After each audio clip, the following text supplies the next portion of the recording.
السلام عليكم ورحمة الله وبركاته. كل عام وانتم بخير، ونتمنى من الله سبحانه وتعالى التوفيق، و- ونتمنى لكم عيد يبقى سعيد إن شاء الله بإذن الله. وغدا إن شاء الله بإذن الله وقفة عرفات. تقبل الله منا ومنكم صالح الأعمال. آه، كان الرسول صلى الله عليه وسلم في حجة الوداع يقول صلى الله عليه وسلم: اليوم أكملت لكم دينكم وأتممت عليكم نعمتي ورضيت لكم الإسلام دينا. وصلى الله عليه وسلم. فنتمنى من الله سبحانه وتعالى التوفيق، ونتمنى صالح الأعمال، ويبقى عيد سعيد على أمة محمد صلى الله عليه وسلم. إن شاء الله بإذن الله النهاردة نتكلم على مباراتين. كان المباراة الأولى كانت للمصري وفيوتشر. المباراة دي شهدت أحداث كويسة جدا، إن الفرقتين يعني كانوا ند لبعض، ووصلوا لحد الإكسترا تايم ومتعادلين 0-0. فلحد ما لعبوا ضربات الترجيح، والمصري أول ما لعب فيوتشر وأخفق، وبعديه المصري وسجل، وبعديه فيوتشر برضو وجت في العارضة، وبعديه المصري وسجل، وبعديه فيوتشر وسجل، وبعد كده أخفق المصري في الشوط في الضربة الثالثة، وبعد كده أخفق فيوتشر، وبعد كده سجل المصري، والماتش طلع 3-1 لصالح المصري، وصعد فيوتشر، ساعد المصري على حساب فيوتشر. نيجي في الماتش التاني اللي هو كان الساعة 9:30 بين الأهلي ومنتخب السويس.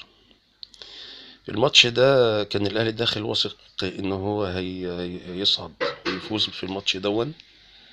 بس للأسف الأحداث بقت تمر حاجات غريبة جدا، والأهلي مكن السويس، منتخب السويس من الماتش، وخلاه ند ليه، وخلاه يعني الشوط الأولاني طلع النتيجة 0-0 بعد محاولات من الأهلي إن هو يسجل. وكان في منتخب السويس كان في منطقة جزاء، وكان في نص ملعبه، يعني بيحاول إن هو ما يخشش في جون ويطلع 0-0، وتمكن إن هو يخرج 0-0 من الشوط الأولاني. جه الشوط التاني، فالأهلي برضو حاول برضو بدون جدوى. حصل تغييرات كتير، نزل قفشة غير مجرى الماتش، والهجمات زادت. بس طبعا في ملاحظ على كهربا ان ده مش كهربا اللي هو يعني او بعد ما رجع تألق جدا، وهو ما كانش موفق في كذا ماتش كده. فاحنا مش عارفين يعني ده ايه، عدم تركيز. هو طبعا عدم تركيز ان هو يبقى قدام المرمى وما يسجلش. الحاجة التانية ان فضل نزل فضل منتخب السويس يهاجم من ناحية خالد عبد الفتاح، وبعد كده الأهلي هاجم لحد قبل ما ينتهي الشوط الثاني بربع ساعة. الأهلي طبعا كورة عالية وكورة عرضية دخلت، وصلت لحسين الشحات، كورة جاية من نفشة لحسين الشحات، سددها دخلت جون، والماتش بقى 1-0. وبعد كده منتخب السويس برضو حاول وهاجم على أساس إن هو يتعادل، ما تمكنش من التعادل، وخلص الماتش على كده. بس طبعا يعني احنا لينا ملاحظ على الماتش دون، لأن الأهلي كان داخل واثق من الفوز، وده صعب طبعا. يعني ايا كان الفريق اللي قدامك ما تستهترش بيه، تبقى عامل له ألف حساب على أساس إنك أنت تبقى ضامن. وإحنا كنا متعودين من الأهلي إن هو من الشوط الأولاني بيريح فرقته، ويخش ويريح جمهوره، ويخش يدخل مثلا جون ولا اتنين في الشوط الأولاني ويطلع، بحيث إن هو يبقى داخل الشوط التاني مرتاح، ويقدر يقسم ويلعب براحته بدون جهد. إنما هو أصلا كده اضطر إن اللعيبة تجهد نفسها 90 دقيقة، وتحاول على أساس إن الماتش ما يطلعش إكسترا تايم ويخشوا لضربات الجزاء. وطبعا كانوا خايفين جدا إن هم يتهزموا، فكان صعب جدا يعني. فنتمنى إن اللعيبة تبقى مركزة، وإن شاء الله بإذن الله اليوم الخميس أمام البنك الأهلي، الأهلي يبقى كويس ويركز وينزل كولر، ينزل اللعيبة زي علي معلول اللي كان خالد عبد الفتاح كان بديل ليه في الماتش اللي فات. فيحاول ان شاء الله باذن الله ان ينزل علي معلول، لان بدون علي معلول الوينج الجنب الشمال ده كله اصلا بيبقى متوتر ومفيش رفعات.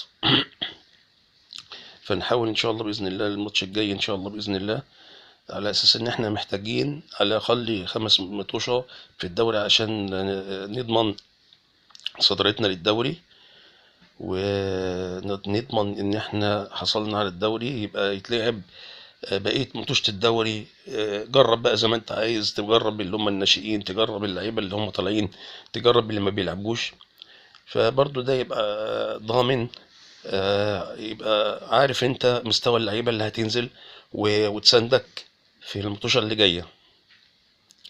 وبرضو لينا ملاحظ على عدم مشاركة أيمن أشرف. أيمن أشرف برضو علامة استفهام، إن ليه أيمن أشرف ما بيشاركش، ولو إنه لاعب مجتهد وما بيعملش مشاكل. وهو بصراحة يعني لما بيكون علي معلول مش موجود برضو ليه جهد، وبيلعب وبيرفع وبيجري وبيخش ويشوط وكده. فاحنا نتمنى من كولر او اداره الاهلي تقول ليه ايمن اشرف يعني خارج حسابات كولر، على اساس ان احنا نبقى عارفين.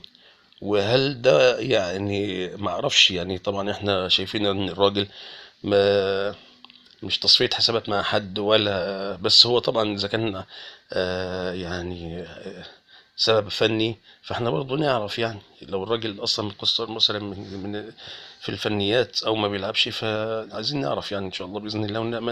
ونامل من الله سبحانه وتعالى ان يوفق النادي الاهلي، ونفرح ان شاء الله باذن الله ببطولة الدوري والكاس، وان شاء الله باذن الله بالسوبر، وان شاء الله باذن الله برضو يبقى ايه يشرفنا ويفرحنا في كاس العالم ان شاء الله باذن الله.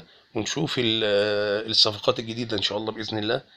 وان شاء الله باذن الله ربنا يكرمنا باذن الله كده. وكل سنه وانتم طيبين، كل عام وانتم بخير، وعيد سعيد علينا وعليكم ان شاء الله باذن الله. والسلام عليكم ورحمه الله وبركاته.